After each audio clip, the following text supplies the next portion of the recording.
En Côte d'Ivoire, le président de la République, Alassane Ouattara, a présidé le 24 janvier 2026 le premier conseil des ministres du nouveau gouvernement issu des élections présidentielles et législatives de 2025. Une rencontre stratégique au cours de laquelle le chef de l'État a fixé le cap de l'action gouvernementale pour les prochaines années. Au cœur de son intervention, le président de la République a insisté sur la mise en œuvre rigoureuse du plan national de développement 2026-2030, présenté comme la boussole de l'action gouvernementale. Un programme destiné à accélérer le développement économique et social du pays, tout en consolidant la sécurité, la cohésion nationale et la...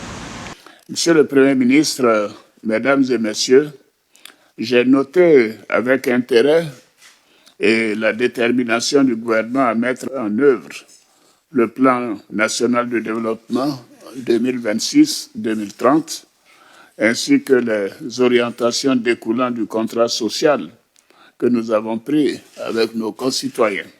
L'État a également réaffirmé l'engagement du gouvernement à atteindre la couverture intégrale du territoire national en eau potable et en électricité. Il a appelé à un recensement précis des localités non desservies, à l'évaluation des besoins d'extension et à la mobilisation des investissements nécessaires afin de répondre aux attentes des populations. Alassane Ouattara a exhorté chaque membre du gouvernement à faire preuve de discipline, de rigueur et de solidarité dans l'exercice de ses fonctions, tout en soulignant les attentes des populations, celles des résultats concrets, visibles et durables.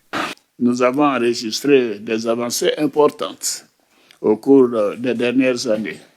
Mais nous devons aller encore plus loin, car les populations attendent de nous davantage de résultats. Ce premier conseil des ministres marque ainsi le lancement officiel de l'action gouvernementale pour la période 2026-2030. En fixant des priorités claires, le président de la République entend consolider les acquis et ouvrir une nouvelle phase de progrès pour la Côte d'Ivoire.